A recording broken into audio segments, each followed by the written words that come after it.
Well, yeah, so this does say... Okay, yeah. Wait, sorry. No, you're right. Let me just take this all over again. So, Sherry, you edit this out later.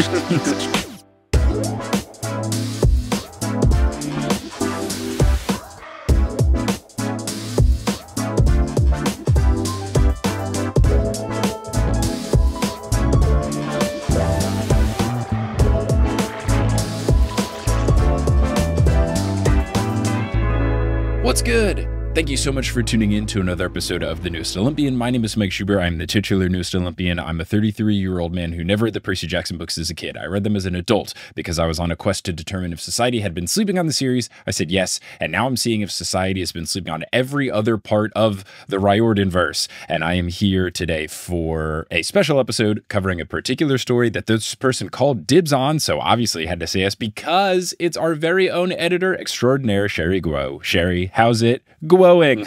It's glowing well. I'm about to go to Hawaii, so very excited for that. Whoa, when are you leaving? Friday. Whoa, okay. For context, we're recording this on a Tuesday, so it's soon.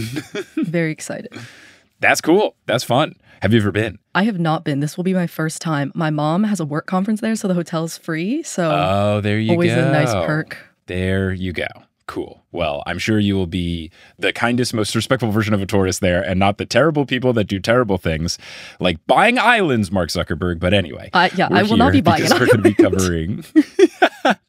If you're buying an island, I was going to say we need to talk about the financial structure that we do here at TNO. Because if you've got island buying money, we should think about how we handle the production. But we've got a fun episode ahead because we're going to be covering the third story in the Demigod Diaries, the third of 4. This one is called Leo Valdez and the Quest for Buford. Now, this one, I believe, canonically takes place between the Lost Hero and the Son of Neptune. Yeah? Yeah. Based on the timeline they drop in the story, I think it happens pretty much right after the quest in The Lost Hero because it's on Christmas Eve. Right. And the winter solstice is like 21st. Oh, yeah, you're right. Okay, yeah. Okay. Yeah, so it's, oh my gosh, no rest. They do the whole thing and then, I guess it makes sense because we'll get into it, but the Argo 2 is like in its baby phases. So that makes sense. Okay, now before we get into the episode, we do have a new guest question that I don't think you've I'm excited for this one. Okay. I've planned out my answer in advance. Cool. I heard it when I was editing the Demigod Diaries story with Luke. Okay, yeah. So we've progressed past what's your riptide. Now, if you're a god or goddess and you've got a cabin, what's it looking like? What's Cabin Sherry looking like? Ooh, and what would the number be? Let's add that. Pick a favorite number because and you even pick one, you get to kick someone out. Like I would be Cabin 17 because that's my favorite number. I think I'd be Cabin 6. Okay. Yeah, 6 is my favorite number. Awesome. Any meaning or do you just like 6? I think I just like 6. It's an even number. My birthday's on the 7th, so it's like right there. Amazing. Okay. Now what's the design? What's it looking like? Okay. So the exterior is like Victorian vibes. Ooh. And the aesthetic is mid-century modern. There's a lot of like warm wood tones, not a lot of super sharp edges, like slightly rounded corners. And the vibe is like dance studio, but like chic.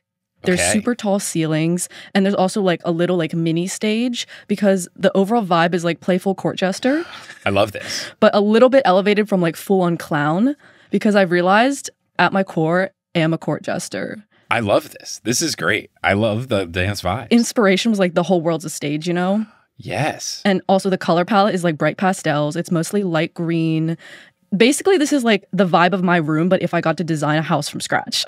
That's fantastic. It's also kind of the vibe of your recording where you do have pastel towels behind you for sound dampening. So it's clearly also, just a vibe to bring in everywhere. Also, there's going to be a magical massage table chair corner because I love a good massage. This is great. Arched doorways, lots of natural light, skylights. On the outside, there's going to be a cupola balcony and a large like porch patio on the outside.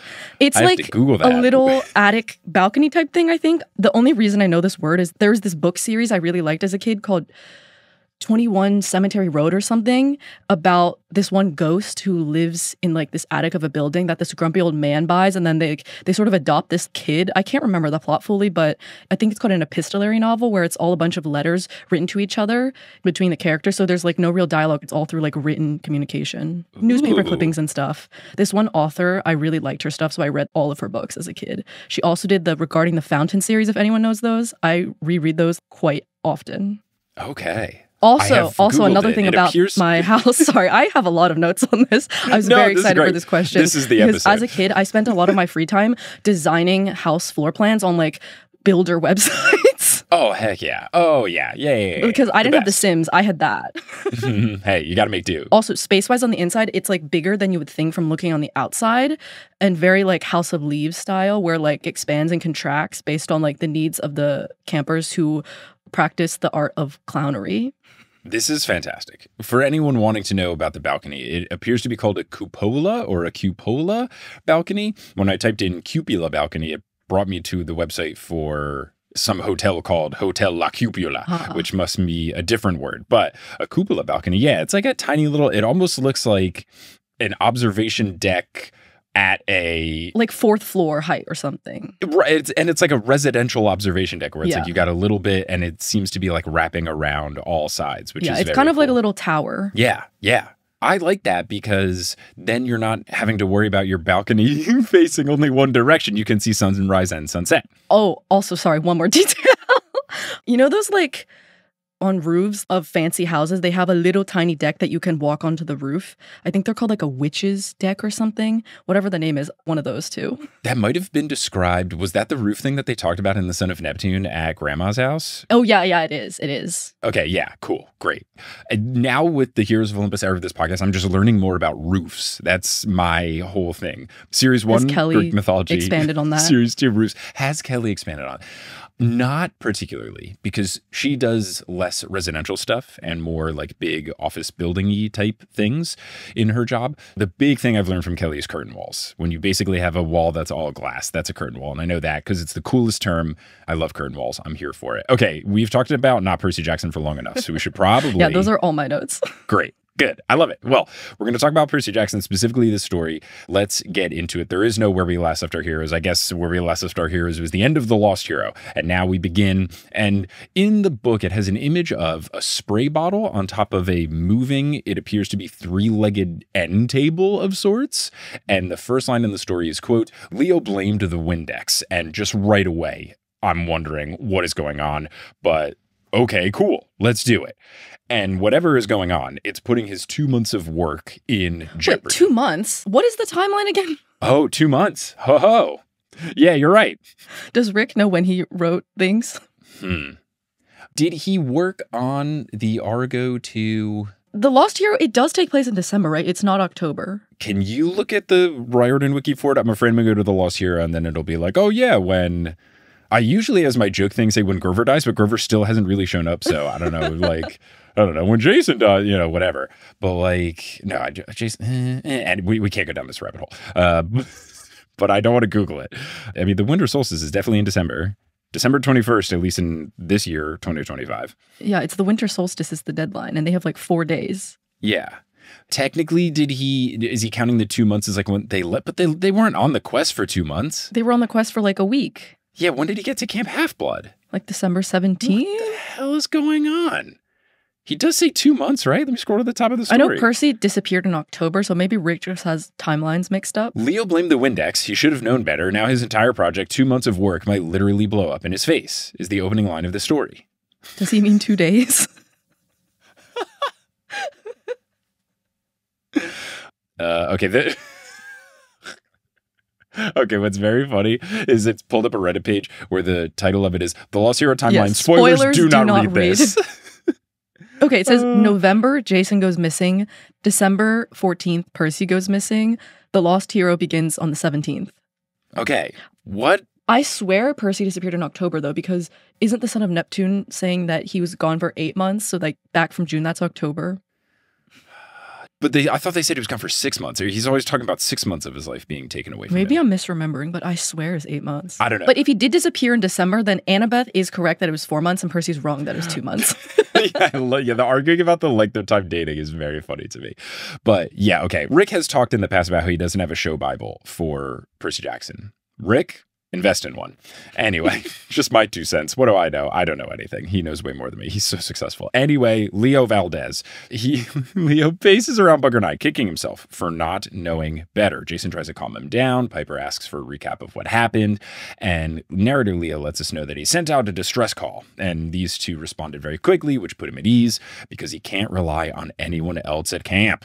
He's not sure that these two can stop the disaster, but they can at least make him feel better. So narrator Leo describes these two a bit in case you haven't read The Lost Hero. And his key note, though, is that Piper has an ever-present glint in her eyes now that her and Jason are official. So they've done it. They are boyfriend, girlfriend. I don't know. I mean, this would be the era of being Facebook official. This is early 2010s. Yeah. Like, this is when you actually did that. Yeah. What a wild thing that we did.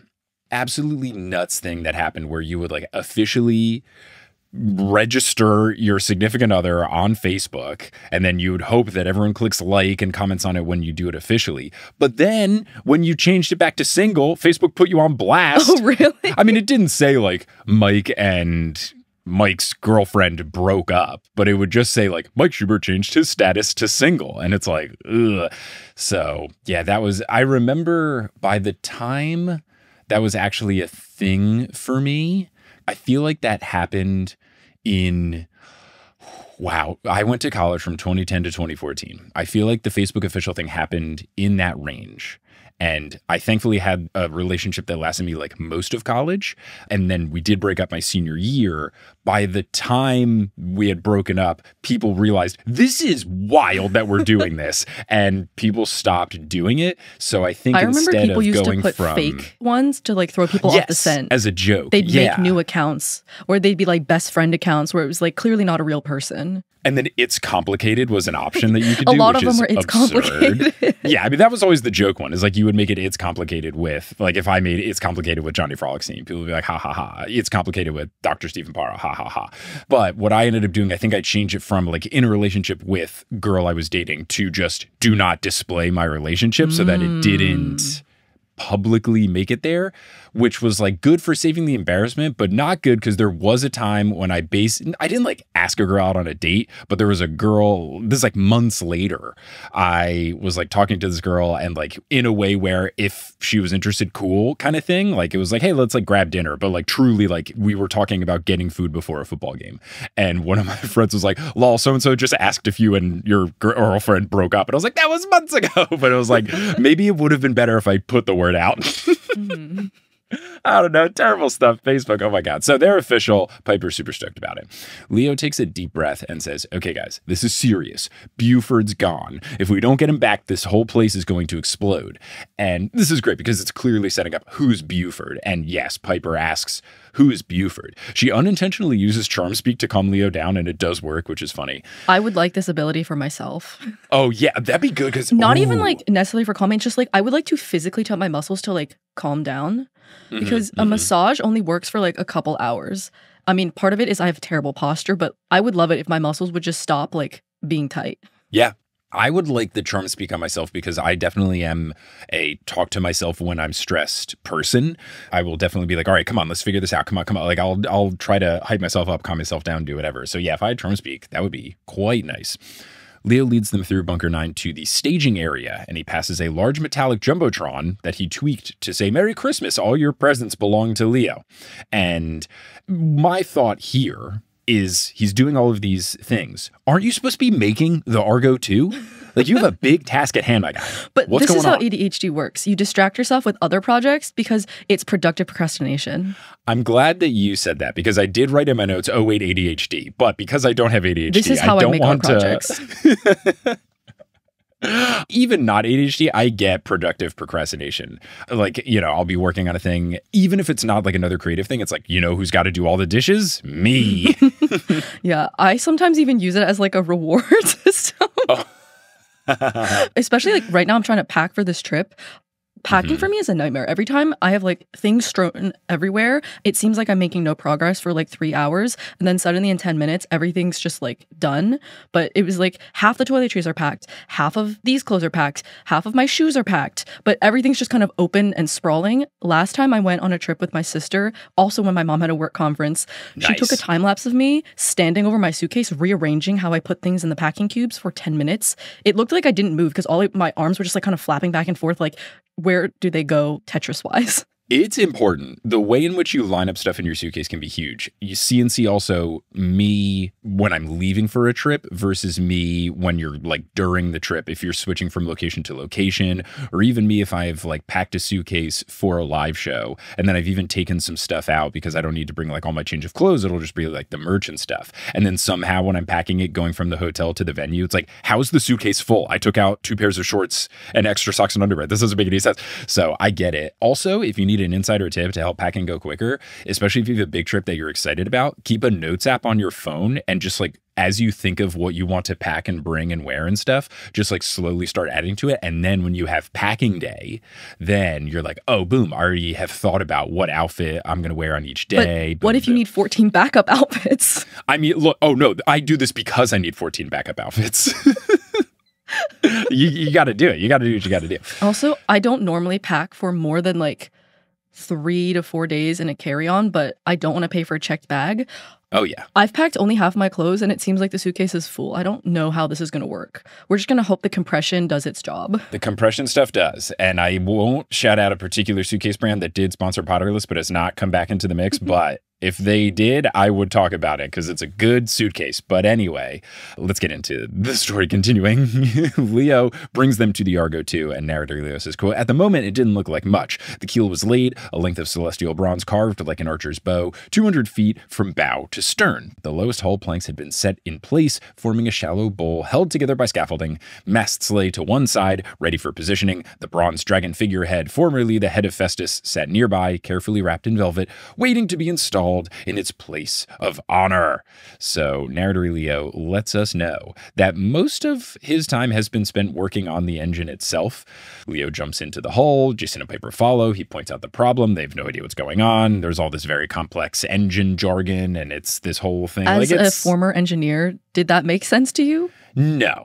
This is very much like Tony Stark engineering, where it's stuff that like theoretically could exist, but isn't real to my knowledge. My vibe on it was that Uncle Rick was going for, it's supposed to be so jargony and confusing that your eyes glaze over.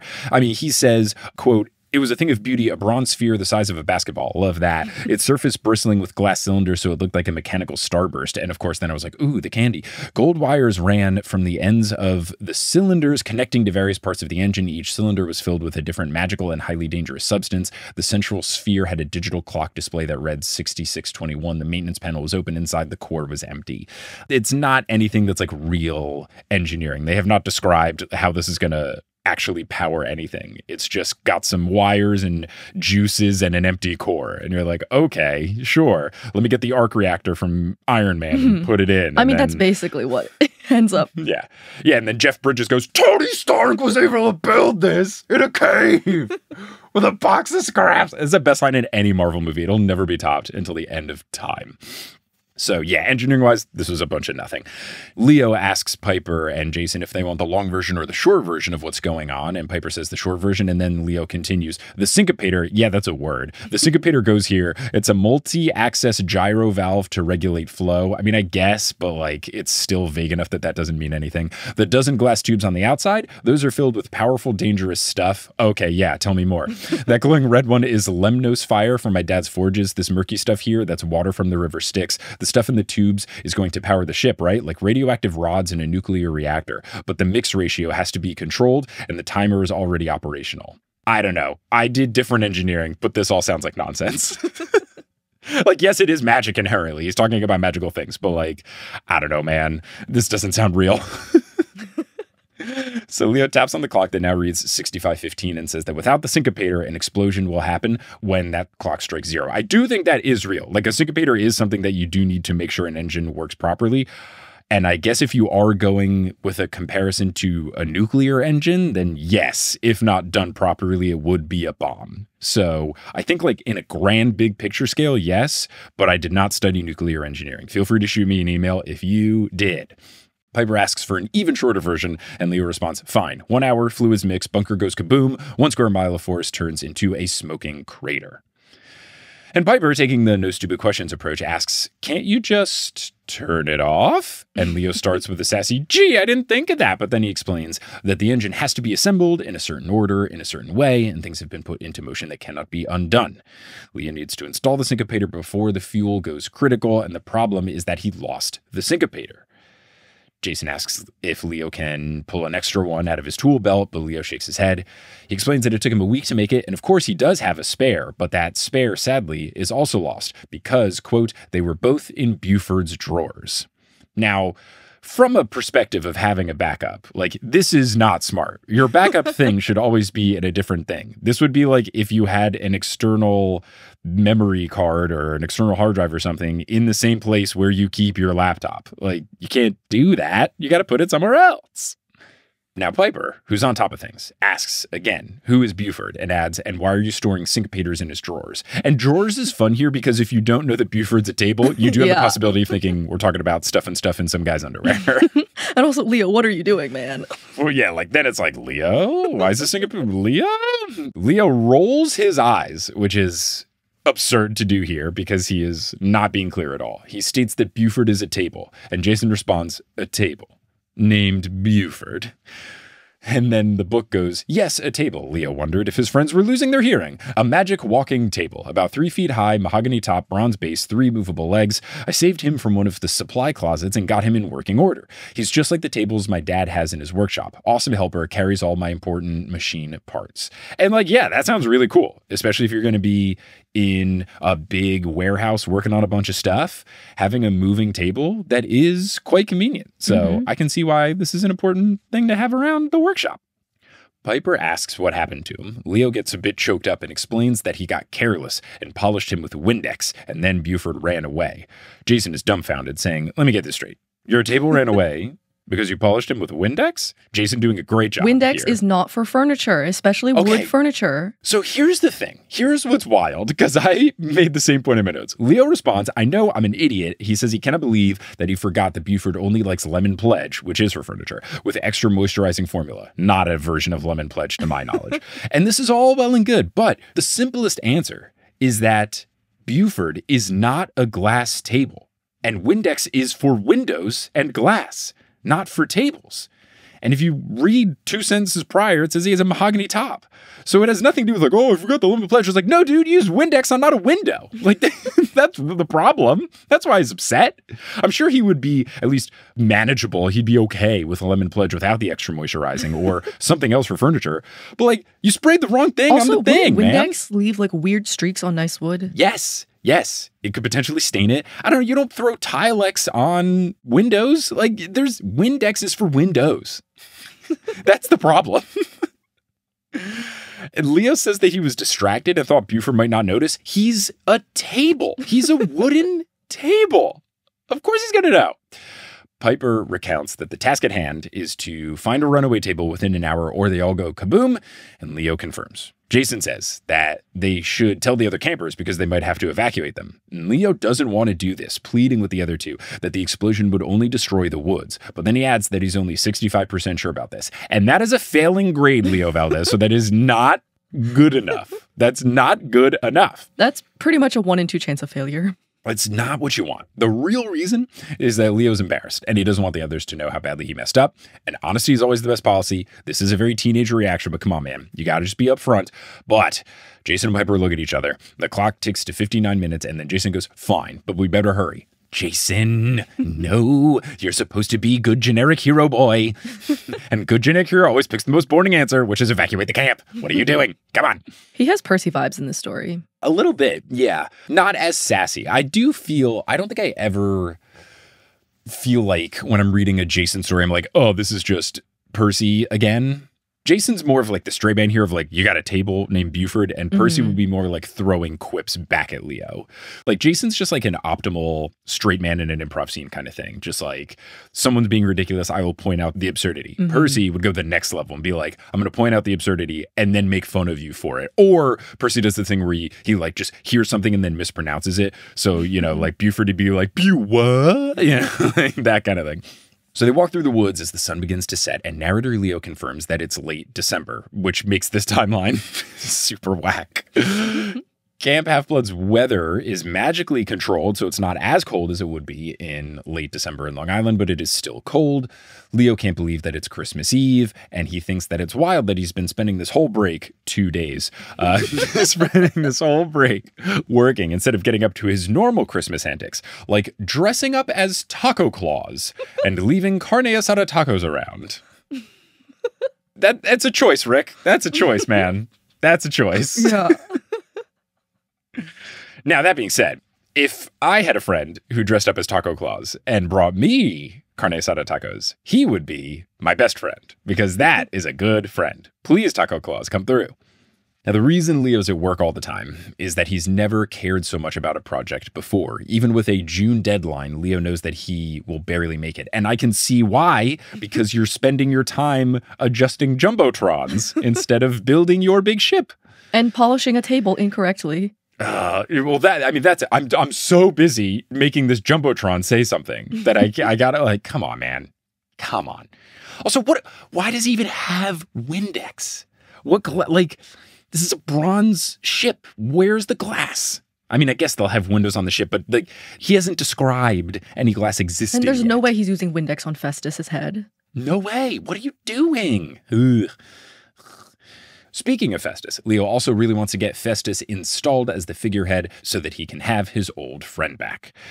Jason passes some tracks and asks if they could be from the table. Leo asks Piper what she thinks, and she says, I'm not going to know just because I'm Native American, and then deepens her voice and goes, yes, Kimosabe, a 3-legged table passed this way an hour ago. Heck, I don't know. Great stuff from Piper. Great stuff from Piper. I am enjoying the I'm not just lying to my friends about what's going on inside my head, Piper. I'm excited to see more of that personality come through, because she spent too long of The Lost Hero lying to her friends. I would love to see the true Piper. This is very fun for me. But Jason suggests these could be raccoon tracks. What raccoon has perfectly square feet?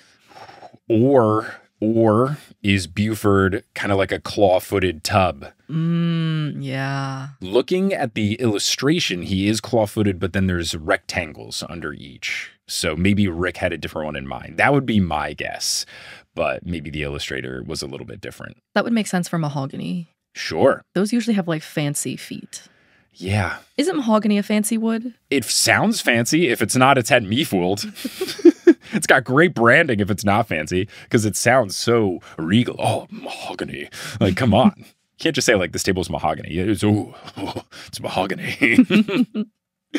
Jason feels pretty confident that it is a table, and it leads him to believe that Buford went across the nearby stream. And I thought, okay, maybe these tracks are going to be for a monster, but that's actually not what's going on. A naiad pops up and tells them to keep it down, otherwise, quote, they'll kill us all, they're right over there. And the direction she points, of course, is the direction that they think Buford went. Piper thanks her for the heads up and asks what her name is, and she says Brooke, which of course causes Jason to go, Brooke the Brook? He's doing a great job at this in this story. And I just love every time Uncle Rick makes a dad joke and then immediately calls it out. He can't resist making them, so he has to put them in the book, but then he also has to have someone make fun of the dad joke in the book to kind of level it out, and I really respect it. Also to explain to the children, you know? Yes, yes.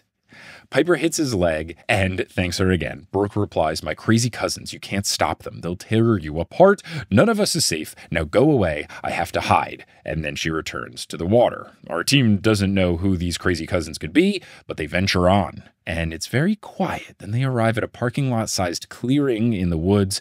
There's trenches dug out and a 30-foot tall pile of boulders. Piper doesn't like this. Leo asks why. Jason says it's the battle site. Leo asks, what battle? And Jason asks, how do you not know about this? The Camp Half-Blood people talk about it all the time. And I wrote, it's because maybe someone's a new reader who didn't read anything. This is their first introduction to the Percy Jackson series. Leo says, I've been a little busy, which is something I love to use. I love using that when someone asks me a question of like, why haven't you done this? Because like I have so much going on. There's so many things happening. So many podcasts. So many podcasts. One baby, but one baby is still so many babies. And Leo, then as the narrator explains, that he's missed out on many of the normal camp activities that have happened in the past 2 days because he's been so lost in his work. And dude, you got to get on the work-life balance. The grind life is a scam. It's capitalism lying to you. Grind life is not cool. It's not cool. Work yourself into a position where you can enjoy your life. But Leo's upset. He's trying not to be bitter about it, but the worst part, according to him, is that he even has an in with the hottest girl at camp, and he can't even leverage that into dating or flirting or whatever. Very teenage thought from Leo. I think this is very on brand for a teenage boy.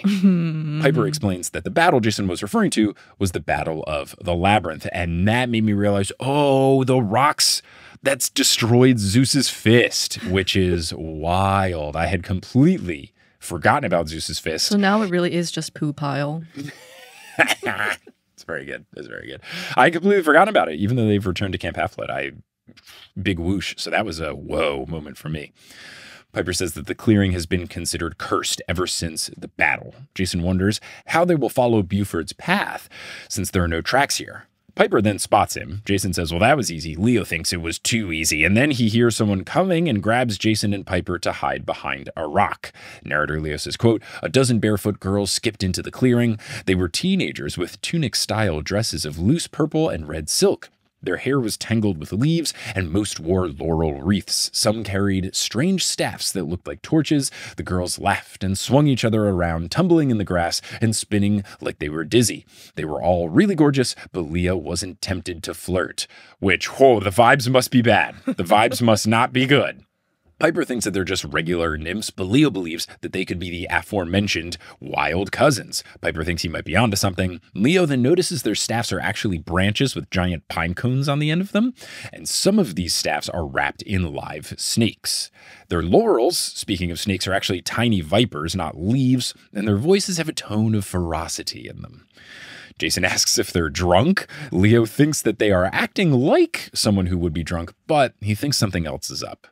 And then they hear something to their right in the woods make a roaring sound, and it's a draken.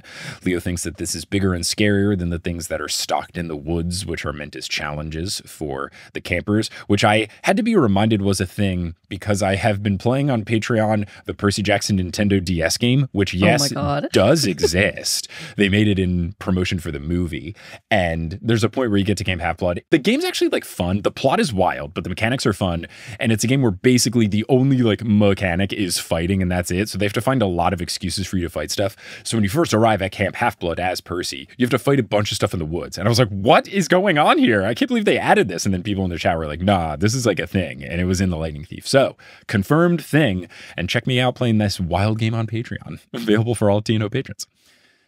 Piper thinks that these girls need saving. Leo says, wait. Jason says they're heroes. They can't just let innocent people die. Leo insists that they hold off. And narrator Leo lets us know that he remembers hearing some story about people with pine cone-ended snake staffs. And in my notes, I wrote, they're going to tear this thing to shreds. This feels very like they're going to turn into a bunch of piranhas and just eat this thing up.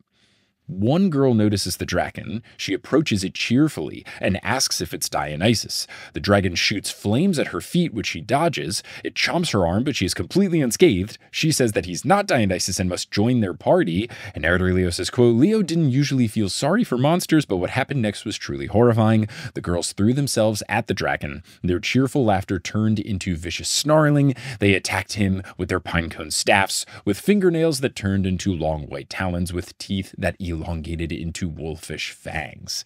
Very visceral. A very scary description from Uncle Rick. He's very good at crafting monsters. Yeah, it's a fun vibe. I love the witchiness. I feel like I've traced back the origin of my fascination with cults to this story. I can see it. I can see it. Now, they eventually tear him up so much that he does the monster death thing where he turns into dust. Jason and Piper are grossed out. Leo says that he's read about these nymphs. They are followers of Dionysus. Groupies. Piper adds that they are Maenads. I'll have to ask Dr. Moy about this. They are ancient folks who attended Dionysus's parties and would wreak havoc whenever they got too excited. Jason thinks they should leave. Leo wants to get the syncopator from Buford as they only have 30 minutes left before the big explosion.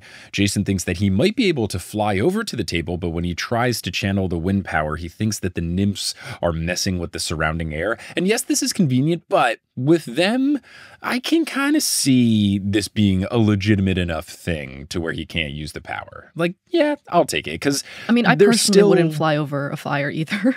No, but also, like, they are nature nymphs of sorts, so for them to be playing around with the nature, with the surrounding air, I buy it as a cool reason that Jason can't just fly over and make this story half as long.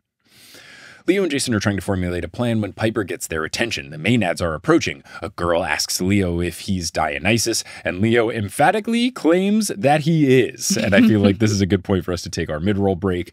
The Demigod Diaries, where we'll talk about things such as how you can watch the replay of the Mark of Athena stream that we did for the Des Moines show, and you can get that before we start covering Mark of Athena on the pod. All that little other fun updates and stuff during the break, and then we'll be back to finish this story.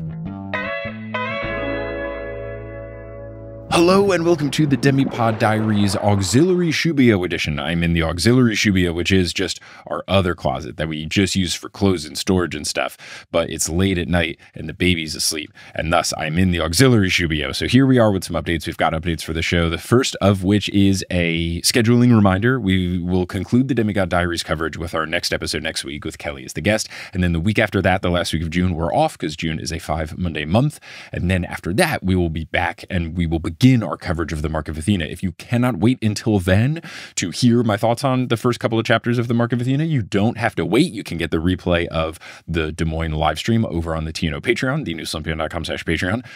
And also you'll be able to see us. It's not just hearing, it's seeing, and it's really high quality video. The team that did it was fantastic, and I'm really happy with how it turned out. So you can get that now. Also, speaking of live shows, we have one in the very near future in Salt Lake City, Utah on Sunday, June 29th at 3 p.m.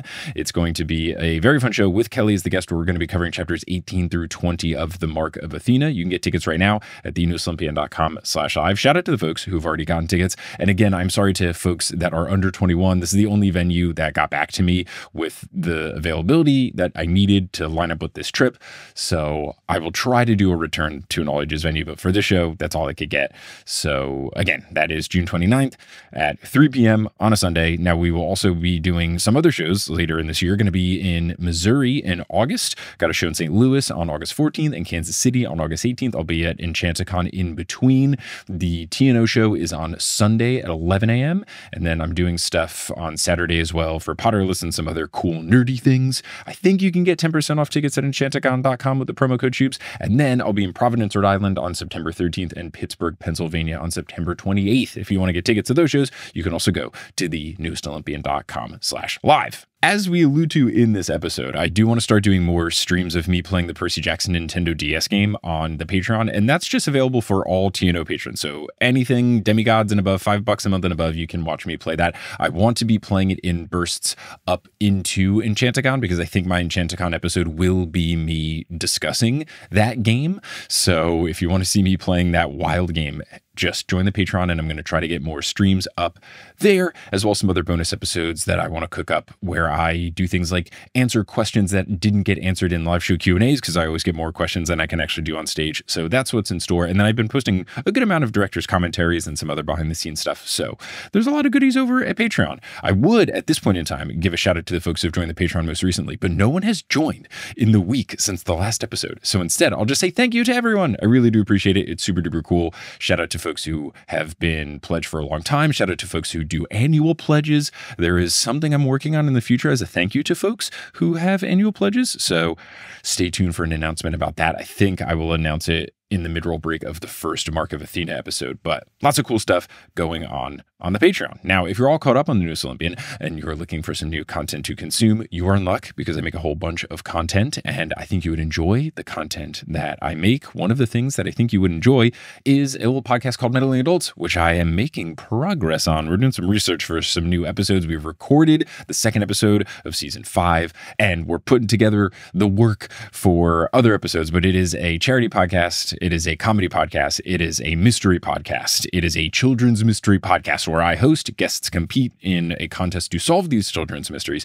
and then whoever does the better job earns money for a charity of their choosing.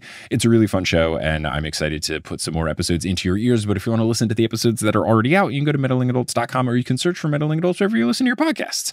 Now, unless you're listening on Patreon, where you do get access to ad-free episodes, you're going to hear words from a few sponsors who make it feasible for me to be a full-time podcaster. Some of those ads will be read by me, such as one of the new sponsors that we've got, Headspace, and others of them won't be. The ones that aren't read by me are inserted locally. So if you live in Equatorial Guinea, don't be surprised if you hear an ad in Spanish, French, or Portuguese, all listed as official languages. But once those ads are complete, we'll get back into this episode of the Newest Olympian.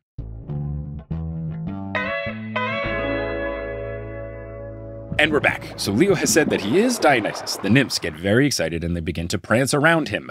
The girl who approached asks Leo if the other two are sacrifices that should be torn up. Leo insists that they are not. He says, let's do intros instead. And the girl says that her name is Babette, and surely Dionysus would remember her. The others are Buffy, Muffy, Bambi, Candy, etc., etc., etc. And then two of them kind of start flirtily sizing up Jason, which of course enrages Piper. Nerdy Leo says that these nymphs look different than the normal slightly green nymphs from camp. They have red skin, they have bloodshot eyes, red lips, and bright visible capillaries. Babette thinks that this form that Dionysus, in quotes, has chosen is unique. It's cute, but scrawny and short. And Leo takes offense, but he fights back, getting angry and saying choice words. To her in response, he says that he was going for cute. Babette asks where he's been. He stammers and eventually settles on, quote, wine stuff. And he does add, though, that he's been busy with work, and they all freak out. Work, sacrilege, kill work. And look, I know we're not supposed to like them, but I do appreciate their anti-work like to vibes. Kill work. Him making up the wine stuff reminds me of, I worked this catering job for one day in high school because they did not train me. They just sent me on my first job at a high profile wedding where the bride had requested double the amount of people and wanted everything to be absolutely perfect. Wow. I was 16 and they put me on wine service. I was like, I'm pretty sure you have to be 18 to do that. Also don't know anything about wine. Why am I pouring wine? They're like, we don't have enough people on wine service. Just pour it. They're all drunk. They're not even going to know what you're talking about. Just make stuff up. We don't care. So I was pouring wine for 80-year-old men who were very, very drunk. It has notes of grape. And then I broke a couple bottles. So I was not asked back to this catering company. Hell yeah. Yeah, I don't know. It could be state by state, but when I worked at Papado's Seafood Kitchen, I started once I graduated high school. So I started pouring drinks and stuff for folks at age 18. And what's great is I didn't drink until I was 21. I just got to college. The first party happened. Some people got nuts. And I was like, maybe I'm just going to wait. Because I was personable and outgoing and energetic enough where I was like, I don't need the liquid confidence. If anything, I need to chill out. But I didn't drink. Didn't know anything about wine except for what they taught me in training about the wine. Mm-hmm. And then I would have all these customers asking, they'd be like, oh, what do you like? And I'd be like, oh, I'm 18. And then they would say okay, yeah, but what do you like? And I was like, no, I haven't drunk. I haven't had any alcohol. Yeah, I would just pick red or white when they were asked for a recommendation. And the tasting notes completely made up.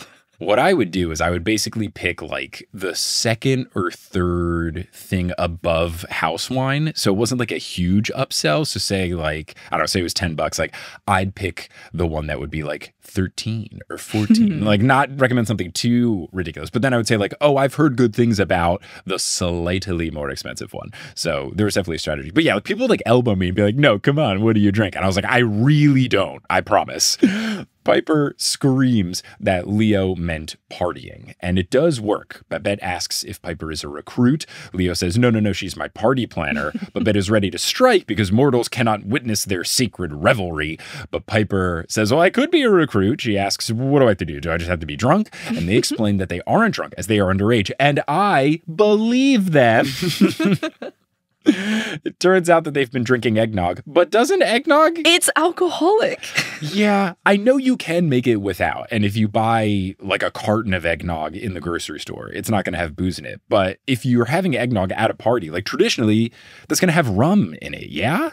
Also, they are acting quite drunk. I mean, maybe that's the joke. Maybe the joke is we're not drunk, we're drinking eggnog. And then they don't realize that they actually are drunk. I don't know. I don't know. I've never had eggnog. The concept really grosses me out.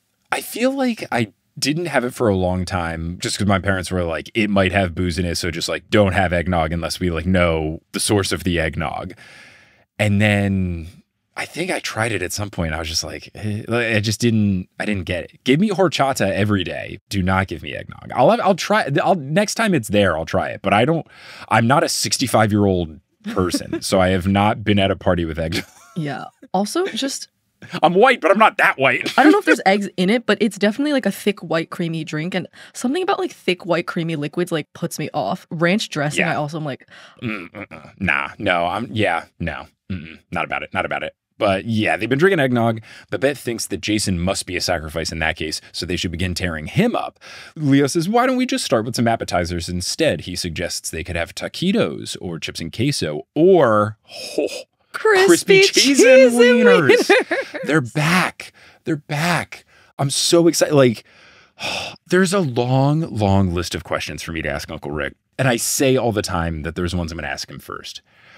But crispy cheese and wieners is really a top contender because I just want to know, what's the story? Why did he come up with it? Like, will they make branded? I mean, I guess it would have to be if they make a Heroes of Olympus type series, but like crispy cheese and wieners finding its way into the Demigod Diaries is really exciting for me. I'm really a big fan. Were there crispy cheese and wieners at the premiere? There were not. It was like someone gave a catering company like a brief description, and it was more like they were going off the vibe of the gods because of the different food things. It was like, oh yeah, the sushi one, Poseidon. Yeah, ocean, cool. And then like the drinks, they were like, we got to have a blue one. But it wasn't like there were super niche Percy Jackson references. It was just kind of like the base level of like, oh, okay, yeah, let's make the fruit thing Dionysus because there's grapes. So it was like the quickest kind of thing. It wasn't the super duper nerdiest kind of stuff in there. But I'd be happy to help with it. I at least could like make pun names for food. Come at me, Disney. Let me know. I'll come through. I'll help you out. Every pun is a crispy cheese and wieners pun. Yes, and I've got to try to get you at the next premiere. If I am fortunate enough to be invited again, I'm going to try to be like, please let Sherry come too. Hello. The first time they asked her was like, okay, yes, thank you so much. I won't ask any other questions. But like this time around, it's like, hello. There's also someone else that works on this podcast. I know that I don't technically have a co-host, but Sherry does work on every single episode. Could you please come to the premiere also? She also has liked these books for way longer than me. This isn't fair. Anyway, this Percy Jackson, and by that I mean Leo Valdez. So Leo says that they're going to need a table for the snacks, of course, and he thought he saw one over there, so how about we go check it out? But Babette, who should be called Baguette, Babette is beginning to grow suspicious, asking where his leopard and wine cup are. And Leo tries lying, but it doesn't work, so they put him to the test. List the order of our revelries. And Leo says, so we start with the hokey pokey, and this is the best part of the story. One called Trixie growls, no, my lord, the hokey pokey is second. Incredible. No notes. Leo corrects, right, first is the limbo contest, but Babette calls him out as wrong. The first thing is the Bacchanalian jingle. She says that if he can recite the lyrics, it'll prove that he's legitimately Dionysus. Piper and Jason make it pretty clear to Leo that they're all going to run. So Leo begins to sing, and after a few lines, Candy yells that that's not the jingle. That's the theme song for the TV show Psych. And that is a very funny accidental foresight by Rick Riordan because the actor who plays Hephaestus in the Percy Jackson TV show is on Psych. I didn't even make that connection. I was just like, oh my God, I watched that show. Mm-hmm. I make that connection because I do follow basically all of the actors on the TNO Instagram, and he posts quite often. It's Timothy Odmanson, right? Yes. He posts quite often. I believe he hosts one of those. He was my favorite character in that show, too. Podcasts. Oh, okay. I've seen, I think, one episode. All I know is that it's Dule Hill and that there's a pineapple in every episode, and that's where it starts and ends, for my knowledge of Psych. Yes. Timothy plays Lassie. He's the detective at the police station. Oh, who's at odds with the main character. I forget his name. The fake psychic guy. Psych. Yeah. John Psych. Yes. Dule Hill's best friend. Yes, the other guy. The white guy from the show. Yes. Babette screams, kill the unbelievers. And then they run. And I can only imagine that Unbelievers by Vampire Weekend plays in the background during this chase scene. Leo grabs a flask of oil from his tool belt, splashes it on the Maenads, then uses his fire powers to light them on fire. Badass. Leo has this whole thing where he's like, oh, I wouldn't want to normally hurt people, but they seem super duper evil. But it's all good, my guy, because instead of screaming in pain, they dance in the fire and laugh about how it tickles, which is not ideal. This feels like a Pokemon special ability, like Cold Pokemon. Sure. For me, it felt like Baldur's Gate, if you use an attack and then the little text shows up and it just says immune to whatever damage. And then I'm like, oh, I should have done the thing where you see all of their stats and stuff. But Bet explains their frenzy makes them immune to fire. So our trio keeps running. Trixie throws a boulder the size of a fridge at them. They tumble down a ravine into Brooks Brook. They keep running. They stop behind some trees and they start to strategize. Piper explains, no. I mean, we cannot kill them because anyone who kills a Maenad is cursed by Dionysus. Jason doesn't like their chances unless they can access some giant flypaper. Piper doesn't think that they can take them either because they're outnumbered. There's 12 of them and only 3 of us. And they also only have 20 minutes before the explosion. Leo's gears start turning and then he hatches up a plan. He tells Jason to find Buford and bring him to Bunker 9. He thinks they're far enough away from the Maenads that he can fly over to where he was. Jason asks what they're going to do. Leo says that they're going to lead the Maenads into Bunker 9. Piper reminds Leo that it is about to explode. Leo says that he has a plan for them once they're inside, so they break. Leo and Piper run through the forest. They're getting the Maenads' attention and leading them on a chase. They get to the bunker. Leo does the door thing and classically is doing the come on kind of rushing of it. He looks back and he sees that they are incredibly close. One calls out for him to join the party. Not something you want to hear, especially from them. And it has some charm speakingness in there because Leo is tempted for a second. But he tells himself, golden rule for demigods, thou shalt not hokey pokey with psychos. Now, despite this, he does still take a step towards them, but he's able to fight it off eventually. The doors open. Piper counters with her own charm speak, saying that they are 50 yards in the other direction, and it works just enough to buy them a little bit of time, even though it's a ridiculous thing to say. There's 12 minutes left on Leo's watch. He grabs a bronze control box with one red button and tells Piper that he needs just 2 minutes, and he instructs her to climb the catwalks and distract the nymphs and push the button when he says so, but only when he says so. Leo begins working on the trap. The Maenads enter. Piper does her distracting stuff by calling for a square dance, basically swing your partner around and around kind of stuff. I love this. It's great, especially sheer because chaos. Absolute chaos. The best is that I believe Babette says, "Do not grab a partner. Grab that demigod." Just fantastic. Babette has Zoe Nightshade vibes. I was just going to say that feels like Zoe Nightshade. Oh, wow. Look all the other ones are like entertaining the goofiness a little bit. She's like, absolutely not. I am Baguette. Yes. This is how on the same page we are. You're making the same slip-ups that I made. Piper asks, oh, Leo, has it been 2 minutes? Because she's starting to get a little stressed. He says, just a sec. He finishes. Then he runs out in front of the Argo 2 and yells, hey, here I am. There's 6.5 minutes left. He starts singing other TV show theme songs until all of the Maenads are around him. Do you think they all clapped along when he did the Friends theme song? Ooh, they had to have. Yeah, even if they're like disgruntled, they're like grumble, cha-cha-cha-cha. They're like, you have to do it. Babette says that the real Dionysus would be pleased with his choice to accept his fate. Leo says that he thinks he knows why Dionysus changed his number. There was a whole thing before when Leo was pretending to be him. They were like, oh, why haven't you gotten back to us? Have you changed your number, changed your email, whatever? Leo explains, you all are a bunch of stalkers. You're not his followers. Babette claims that this is a lie, saying that Dionysus is proud of them. What is a stalker if not an unsolicited follower? I guess that's the answer. Like, it's not followers that are accepted. I mean, I guess it's just followers with good vibes or bad vibes, because I would say that I have dedicated followers in terms of I do live shows and people come to the live shows, and the shows usually start at 8 and the doors open at 7, and there's usually a line out the door. That's also because a lot of people are nerds and nerds are prompt, but like people show up early, they come to the shows, like all that. So like you can be a dedicated sort of follower, but you don't have to get in the next level. I mean, there's people who support on Patreon. Like, podcast is free. That's wild. There's lots of people who give money for a free thing. I mean, obviously you get the bonus stuff, but like, I think you can have the distinction. I think if you do stuff that's not okay. To be clear, I'm not advocating for their behavior. I'm not saying that you're advocating. I'm just trying to like say like, where is the line in the sand? And I think it's just, I mean, and I'm sure stalker is a term that like maybe we don't want to use more because I remember it being like cavalierly used for things of like, I don't know, people who are fans of One Direction. And, you know, like, yes, you can have people that go too far, but like just because you know every fact about Harry Styles' life because you're into One Direction, that doesn't make you a stalker. But if you follow him outside his hotel room, right, yeah, like that just makes you passionate. So I guess that's a thing. I would say that the line of demarcation is, do you do something that is not okay? And I think they're into not okay territory. When Babette says that Dionysus is proud of them, Leo says, sure.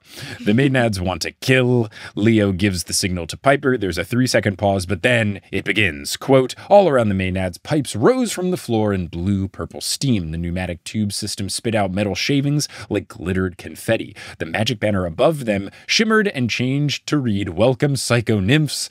And but of course, Chekhov's Jumbotron. And then, a really cute note, music by the Rolling Stones begins to play, because that's Leo's mom's favorite band, and he plays it when he works to remind him of their time together. I mean, this is really sweet. A disco ball descends above Leo. Piper is in shock, and the Maenads look impressed. The disco ball opens up and a grappling hook drops down. Leo jumps for it. He rises up, and then he waits for his time mechanism to activate, and then boom! A curtain of golden mesh is shot over the nymphs, covering all of them, and then it morphs into a golden cage. Chekhov's Hephaestus's golden net. Yeah, I guess that wasn't necessarily referenced in this story, but it was referenced in The Lightning Thief, yeah? Yeah. The long con from Rick. Yeah. This whole scene reminds me of, I don't know if you played Club Penguin, but I played a lot of Club Penguin. I'm just a bit too old for Club Penguin. They had these like secret agent missions, and there's this like evil polar bear that was trying to take over the Penguins Island. Okay. And you had to, in one of the missions, trap him in the nightclub. The lights were off and everything, but like you turned it on and like everyone was partying but him because he was in a cage. That's fantastic. R.I.P. Club Penguin. Oh, yeah, it went away, right? It shut down, yeah. During lockdown. Oh, that's like the best time that it would have thrived. Yeah, and then there were all these bootlegs, but they kept getting shut down from Disney because of copyright. Oh, hello, welcome to Party Seal. Now, Leo tells Piper to hit the button again. The music stops, and then Leo says, this is my party now, ladies. That cage is made from Hephaestian netting, a little recipe my dad cooked up. Maybe you've heard the story. And then goes the whole thing about catching Aphrodite, cheating on him with Ares, and throws the golden net over them, puts them on display. They're trapped until he decides to let them out. So he ends this with, that netting right there, that's made from the same stuff. If two gods couldn't escape it, you don't stand a chance. Piper joins and says that Leo is amazing. He says he knows, but then he sees that there's 2 minutes left on the timer, so he gets to the next step. And of course, perfect timing, enter Buford and Jason, with Jason going, waiting for us? Jason, not now. Not now. We have 2 minutes. We gotta go. Leo apologizes to Buford. Piper urges Leo to continue on. Leo's able to stop the explosion from happening, so we're all good. He passes out from stress, and then he wakes up to the entirety of Cabin 9 around him. They're stabilizing the engine. They're marveling at Leo's genius. Piper and Jason assure Leo that they didn't let these cabin folk know how close to catastrophe things were. Leo then polishes Buford properly and then puts the backup syncopator in a different table, which is smart. And then Chiron and Argus come through to deal with the nymphs. One note that I didn't realize about Argus, they say that he has blonde hair. If that was mentioned before, I completely forgot about it. I don't think so. Yeah, so now we know that about him. Chiron recognizes the Maenads, which is funny. He does confirm that Dionysus does not like them, but Dionysus would not want them killed, so them not killing them was wise. And the plan for him and Argus is to do the same thing that they did last time, send them to a place where they'll feel right at home, Atlantic City. And as someone from New Jersey, this is a perfect joke. Atlantic City, from my knowledge, I only went once. I went when I was in 7th grade to see a Lynyrd Skynyrd concert. It was my first concert. I went with my band that I was in and all of our dads. It was fantastic. Oh, wow.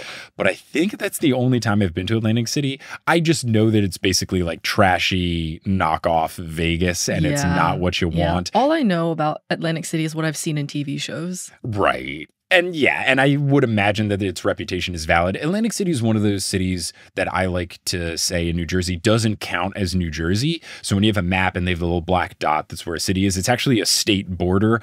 I don't think that Newark and Atlantic City should count against us. And unfortunately, a lot of people fly into Newark Airport and then they're like, oh my gosh, New Jersey's awful. It's like, no. Newark is awful. New Jersey is fantastic. The one time I had to fly out of Newark was a ridiculous experience. It's not the greatest, and it is eternally gray. Like somehow, no matter what the weather is, Newark is just gray. Like the city's somehow in grayscale. It's absurd. But yeah, the Atlantic City joke is perfect. It's great. I'm so glad they made this joke. Now, rather than work until the wee hours of the morning, Leo decides to take a break. As someone who often works into the wee hours of the morning and definitely has, Me too. I don't know what it's called. It's not imposter syndrome, but the thing where as a creative, I feel guilty whenever I'm not using my free time to do something that's fun but also creative. Like if I'm playing video games, I'm like, oh, I should be streaming this and putting it up on the I think that's capitalism. Yeah. Maybe this is me like fighting against grind culture, but it's just like, this is why I schedule so many things with my friends and am in a softball league and stuff, because it's like, it's mandated fun where you can't do anything else. So for me, it's not like, oh, I'm not like having fun. Like this is an obligation. I have to play left field for an hour and a half. I have to have fun. Right. It works way better for me than otherwise when I like play something for a bunch of time and then I'm like, oh man, I should have been doing something else. Like, nah, but I understand this with Leo. I recently started taking tap dance classes. That's and awesome. It's great scheduled fun. That's great. Love that. Love that. Love that. Love that. Now, rather than work to the wee hours, Leo takes a break. It is Christmas Eve after all. He thanks Piper and Jason, and he thinks about how the task ahead is going to be very daunting, but for now, he just wants to focus on the good vibes. They all toast to friendship, and the narrator Leo ends this story with, quote, Leo stayed at the campfire until the song leader from Apollo Cabin suggested they all do the hokey pokey. Then Leo decided to call it a night. I don't know that I have done the hokey pokey in my life since second grade.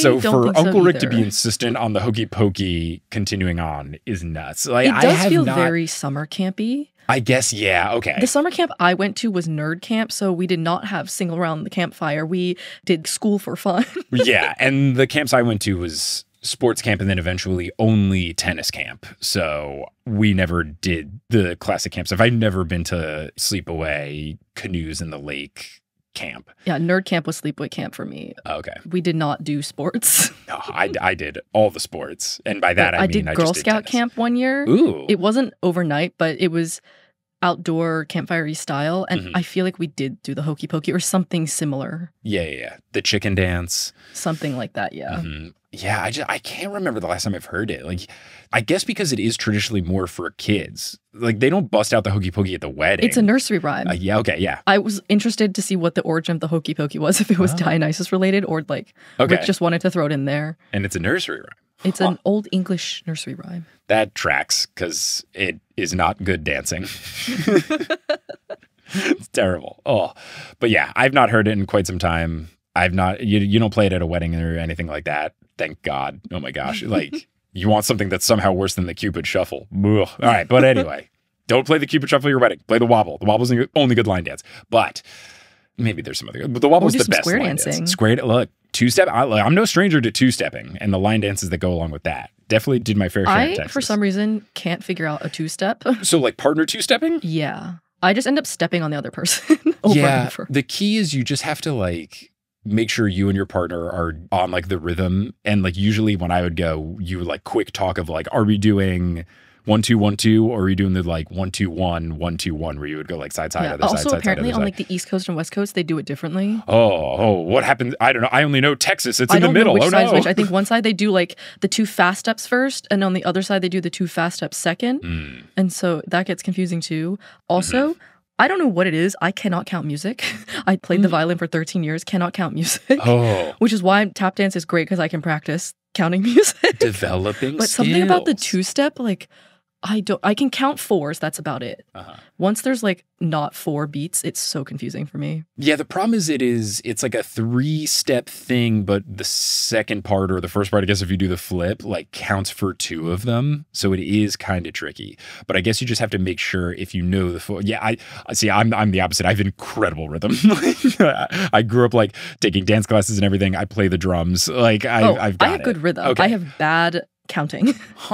Okay. I just like can't keep time. I'll just like start speeding up faster and faster and I'll like get more and more off, but I won't be able to fix it even though I can tell I'm off. Okay. Then dancing should help. I mean, a big thing that did help me is that just like so much of my childhood was counting things in 1, 2, 3, 4, 5, 6, 7, 8. You know, like a lot of And then you get the 1 and 2, 3 and 4. Oh, yeah. But anyway. That's the great thing about tap. It's so jazzy. So, like, if you can't count, you just call it syncopation. Amazing. Yep. It's not the taps you do tap. It's the taps you don't tap. All right. That's the end of this episode. Sherry, thank you so much for joining. This was a delight. Anything to plug for the folks aside from your wonderful work on this podcast? I don't think so. Listen to this podcast. Great. Everyone keep listening to it. It's a good one. Well, Sherry, thank you. Also, if you want to become friends, reach out. Are you just looking for friends? Look, people are usually chill. No, I made a new friend recently who saw my roommate and I are looking for a third roommate to re-sign our place with because one's moving. And this girl was like, I saw your roommate's post in this Facebook group. I'm actually not looking to move, but I recognize you from the newest Olympian. Would you like to get coffee and become friends? And we are now friends, so. Look, it's not that weird. Kelly has a close friend because basically I talked about on an episode of Potterless that Kelly's super into BTS and doesn't have a lot of BTS friends. Kelly's into way more than me. And then someone who's a longtime listener DM Kelly on Twitter and was like, hey, I love BTS and I listen to Mike's podcasts. Do you want to be BTS friends? And now they go to concerts together. It's awesome. That's so cool. Yeah. Yeah, so we've gone to the ballet. Yes, I love it. I love unconventional friendships. I'm all about it. All right. Anyway, Sherry, thank you so much for joining. Listeners, thank you so much for listening. And until next time, when we get into the final Demigod Diaries story, the one not written by Rick, whoa, until then, I'll see you later.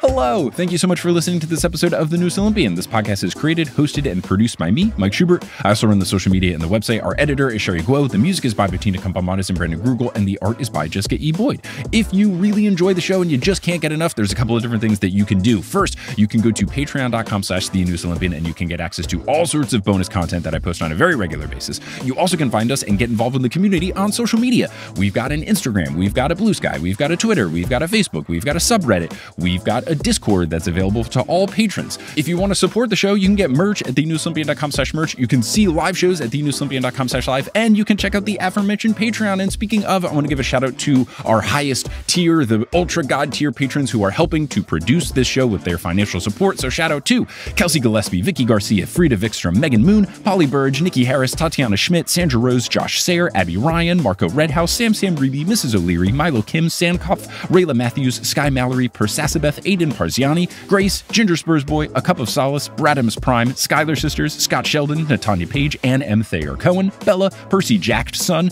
Han Haley Hingelheimer Schmidt, Catherine Sloan, Haley Mary, Jim Jam Koopy, Kit Kat Crumbs, Andrea, not Andrea, Jordan Ray, Nico's Black Vespa, and Zayden Wintergate. If you want to support the show in a non-monetary way, just spreading the show via word of mouth is huge. You can tell someone directly who you think would like the show. You could post about it on social media. You could leave a rating and review on whatever podcasting app you're using. All of these things really do help, and I really appreciate anyone who has done it in the past or will do so in the future. But I'm just so thankful that you tuned into this episode, and I hope you tune into our next episode where we'll be covering the final story in the Demigod Diaries, Son of Magic, with a very special guest, Kelly Schubert. But until then, I'll see you later.